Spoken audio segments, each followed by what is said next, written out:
Section 1. Unboxing. We will start with an unboxing of the tablet so you can see what's inside.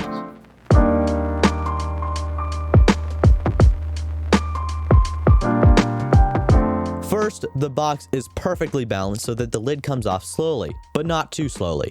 Inside, you will find the tablet wrapped in a fabric-y paper sleeve. We will put that aside though for now. Under the tablet, we find a 5V 1.55 amp power brick and a pretty generic Type-C power cable. In the other compartment, we find a guide pointing out the different physical features. Under that, we have the terms and conditions and also a 64GB Class 10 micro SD card if you buy this tablet from Costco. Powering on the device, we find the Samsung logo in portrait mode, with an Android 10 logo at the bottom. After this comes up, the typical Samsung setup process appears. So we'll go ahead and get through that.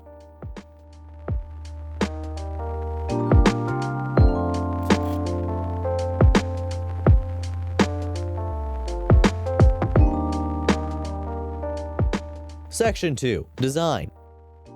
Starting with the back of the device, the back is covered in a nice aluminum plate that overall adds a lot to the feel of the device. Up at the top is a strip of plastic to house the antennas such as Wi-Fi, Bluetooth, and other types of radios in the device that do not travel well through metal. On the back of the device, you also get a camera in an unreasonably sized camera bump, making the tablet wobble a bit on flat surfaces. I believe they did this simply for looks as the camera is not at all great, but we will get to that later.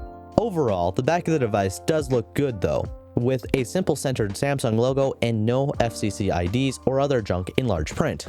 Moving to the front of the device, we find a small front-facing camera and very, very small bezels for a tablet of this price. One thing I actually kind of hate is the button placement. They decide to place the buttons on the top of the device, which means accidentally pushing the power button instead of the volume, or vice versa, is quite annoying.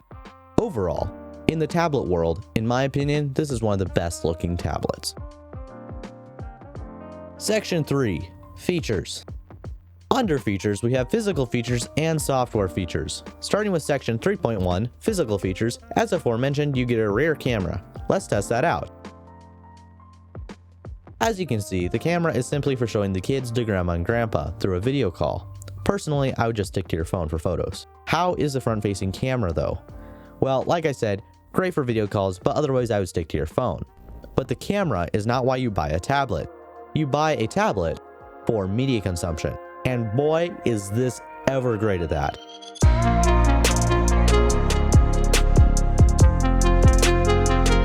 On either side, you find 2 speakers, making a total of 4 speakers, earning this a Dolby Atmos certification, which is surprisingly the best sounding Dolby Atmos I have ever heard on a tablet, let alone any other device. It is very hard to demonstrate this through the video, but trust me, I also have a Lenovo Tab 4 10 Plus available with Dolby Atmos certification, nowhere close to as good as the Dolby Atmos on the A7. I've also tried this with the Moto G6 as it's supposed to have Dolby Atmos certification, but the A7 absolutely killed the G6. For a quick audio comparison, I have put it up against arguably the best sounding phone in the world, the Google Pixel 2.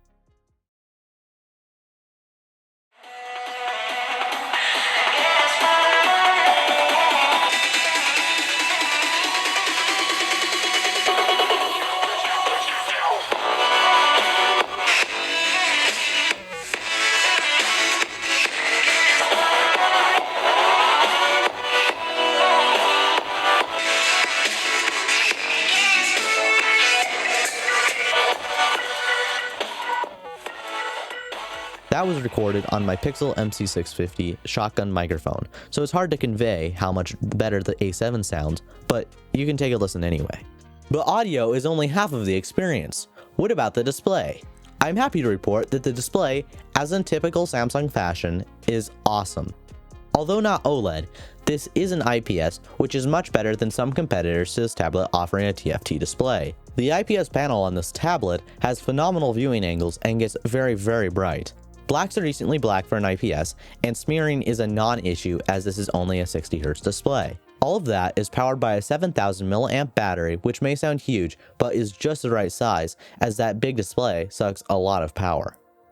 The battery is the longest lasting of any tablet I've ever used, and should last for around 3 movies of 1.5 hours each, which I don't know about you, but I don't watch 3 movies back to back on a tablet. I use this device for nearly 4 hours of heavy use, such as installing apps, gaming, and watching videos, and nearly full screen brightness. At the end, I had nearly 55% left, so you should expect about 5 to 6 hours of screen on time with heavy use, and easily much longer with lighter use.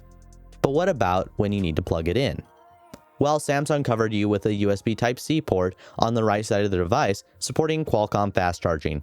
And whoa, what is that all the way on the right corner? Oh man, I think Jack almost fell off this device. He's right on the edge. Yep, the 3.5mm audio jack is included and should stay there, especially on tablets. Thankfully, the A7 kept our beloved jack, so you should actually be able to plug in your headphones. A few other notable specs include 3GB of RAM, 64GB of storage, a Qualcomm Snapdragon 662, and micro SD card support. One other thing I would like to mention is that this tablet has no taptic engine or vibration motor, so you get no tactile feedback. Not a huge deal, but still worth mentioning. Section 3.2 Software Features. Starting with the Android version, the Tab A7 is running Android 10 on Samsung's One UI 2.1, meaning that yes, this actually supports gestures, but hold on, there's a catch. Samsung's default launcher was made for phones, not tablets, meaning that it's usable but not very well optimized, so you probably want to install a custom launcher. But hold on, because Google has not made gesture navigation optimizations available to third-party launchers, so you are stuck with the default launcher unless you want to go with the more traditional 3-button navigation. Alas, that is what I ended up doing. To be fair, unless you want to make big arm movements, the 3-button navigation is probably still better. Overall, the software is pretty good for a tablet, and I have no issues with using it. Section 4. Price. Price is one of the most exciting parts of this tablet.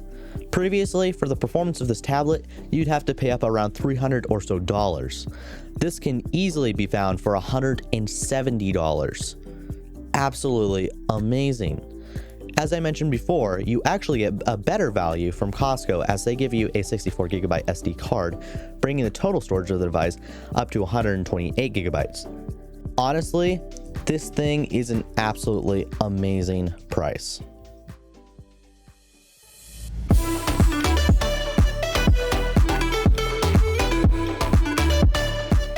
Should you buy this for yourself or someone else? If you were looking for a tablet, yes, 100% yes. With the features you find on this device combined with the price, this is one amazing deal. The device was purchased and given an honest review, as Tech to be Discovered does not give paid reviews. Other than that, I'm Ben, this is Tech to be Discovered, and I will see you in the next one.